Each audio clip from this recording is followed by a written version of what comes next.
پہلی بات تو یہ ہمارے بعض لوگوں کے ذہنوں میں سادہ دل لوگ وہ سمجھتے ہیں کہ پوری دنیا میں ایک ہی دفعہ آ جانی چاہیے.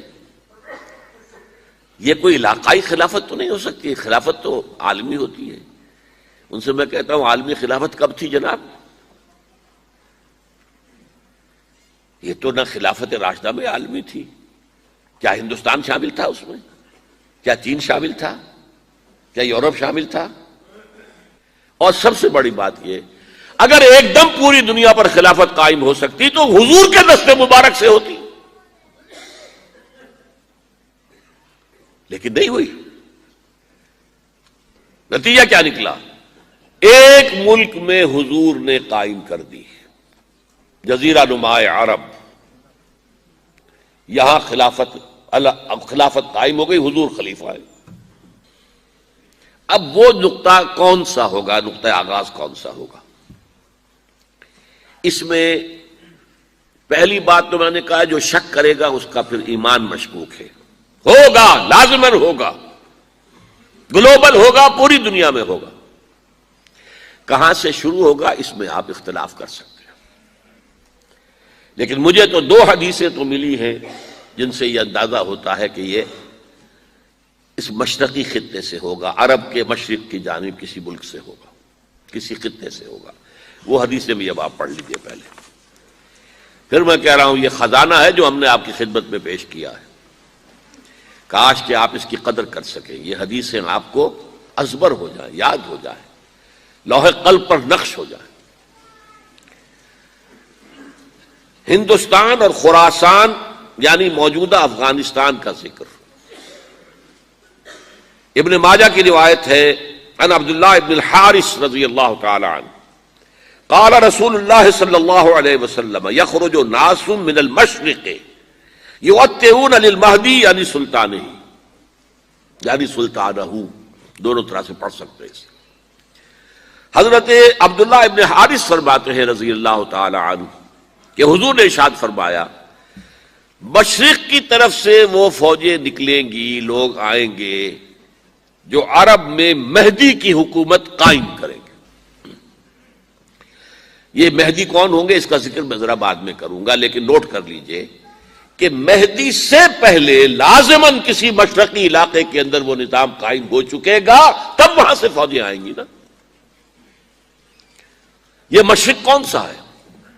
عرب کے مشرق میں آپ چلیے ایران بھی آ جائے گا، افغانستان بھی ہے، پاکستان بھی ہے، اور اگر اسے اور توسیع دیں تو ہندوستان بھی ہے.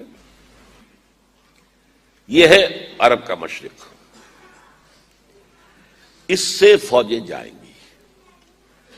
اس کا کیا مطلب ہے کہ اس میں سے کسی جگہ پر نظام خلافت پہلے قائم ہو جائے گا تاکہ وہاں سے فوجیں جائیں گی جو جزیرہ نما عرب میں حضرت مہدی کی حکومت کو قائم کریں گی. اب دوسری حدیث سنیے.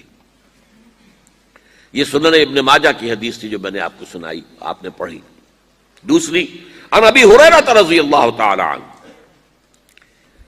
یہ ترمذی شریف کی روایت ہے. قال قال رسول اللہ صلی اللہ علیہ وسلم یخرج من خراسان رایات سود لا يردها شیء حتی تنصب بایلیا. خراسان کے علاقے سے سیاہ جھنڈے لے کر فوجیں آئیں گی، ان کا رخ کوئی موڑ نہیں سکے گا، ان کو پیچھے پھیر نہیں سکیں گے کوئی بھی، یہاں تک کہ وہ یروشلم میں جا کر جھنڈے نصب کر دیں گے. ایلیا حضور کے زمانے میں یروشلم کو کہتے تھے. یہ یروشلم تھا جب حضرت سلیمان کی حکومت تھی اور یہاں پر معبد سلیمانی، ہیکل سلیمانی قائم ہوا. پھر یہ یروشلم ہی رہا ہے تاریخ میں، یہاں تک کہ سن 70 عیسوی میں جب ٹائٹس رومی جنرل نے اس کو گرایا، ختم کیا، سیکنڈ ٹیمپل گرا دیا اور یہاں سے یہودیوں کو کہا نکل جاؤ، یہاں سے کوئی یہودی باقی نہیں رہا، بالکل تہو بالا برباد کر دیا. اس کے کوئی 150 سال بعد ہیڈریان، رومن ایمپرر ہیڈریان، اس نے پھر دوبارہ آباد کیا اس شہر کو. 150 سال تک یہ بالکل بنجر اور بالکل غیر آباد پڑا تھا. اب ہیڈریان نے جب آباد کیا تو اس کا نام ایلیا رکھا، اب یروشلم نام نہیں تھا. تو حضور کے زمانے میں پھر اس کا نام ایلیا تھا۔ اور اب اس سے کیا معلوم ہو رہا ہے کہ یہ یروشلم مسلمانوں کے قبضے سے اس وقت نکلا ہوا ہوگا۔ ایک دفعہ پہلے نکلا تھا، سن 1099 عیسوی میں مسلمانوں کے ہاتھ سے نکلا، کروسیڈرز عیسائیوں نے آ کر اس کو قبضے میں کیا، لاکھوں مسلمانوں کو مارا، قتل کیا۔ اس کو 1187 عیسوی میں واپس لیا ہے۔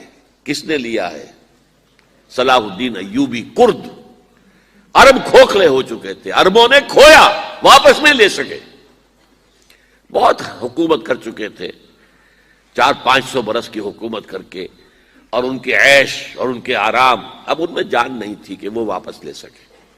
واپس لینے والا گرم کرد خون تھا، صلاح الدین ایوبی۔ تو گویا کہ اب آپ سمجھئے کہ 88 برس تک عیسائیوں کا قبضہ رہا یروشلم پر۔ اب 1967 میں یہودیوں نے قبضہ کیا ہے، اور اب 38 برس تو ہو گئے، 88 نہیں تو 38 برس تو ہو گئے ہیں۔ لیکن وہ دور آئے گا کہ اب پھر لیں گے، لینے والے عرب بھی نہیں ہوں گے، خراسان کے علاقے سے فوجیں آئیں گی۔ یہ خراسان کیا تھا؟ ایلیا تو میں نے آپ کو بتا دیا، یروشلم کا نام ہے۔ خراسان اس زمانے میں ایک بہت بڑے ملک کو کہتے تھے، کچھ حصہ پاکستان کا بھی اس میں شامل ہے، کچھ حصہ ایران کا بھی ہے۔ ایران کے اس حصے کو اب بھی خراسان کہتے ہیں، وہ ایک صوبہ ہے۔ خراسان ایک صوبہ ہے ایران کا، چھوٹا سا۔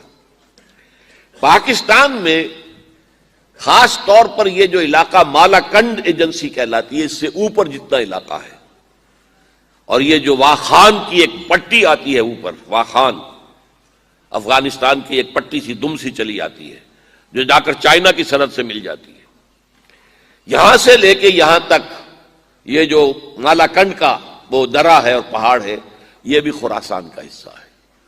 باقی تقریباً 2/3 آف افغانستان، ساؤدرن حصہ نہیں ہے خراسان کا حصہ، یہ سیستان کہلاتا تھا، یہ خراسان نہیں ہے۔ لیکن یہ کہ اوپر کا 2/3 آف افغانستان، اور اس کے ساتھ یہ جو عرب، جو اب یہ ترک ممالک آزاد ہوئے ہیں سوویت یونین کی ڈسولوشن کے ساتھ، یہ سارا علاقہ کہلاتا ہے خراسان بزرگ، دی گریٹ خراسان۔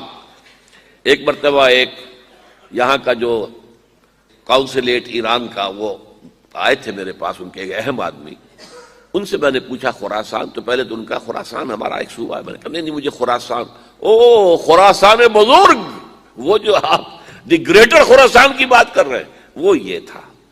پھر میں نے اور ذریعوں سے بھی تحقیق کی، پہلے خیال تھا کہ پورا افغانستان اس میں شامل ہے، لیکن اب معلوم ہوا کہ نہیں، یہ جو جنوبی حصہ ہے یہ سیستان کہلاتا تھا، کچھ بلوچستان کا حصہ اس میں شامل تھا، اور کچھ یہ جنوبی حصہ افغانستان کا۔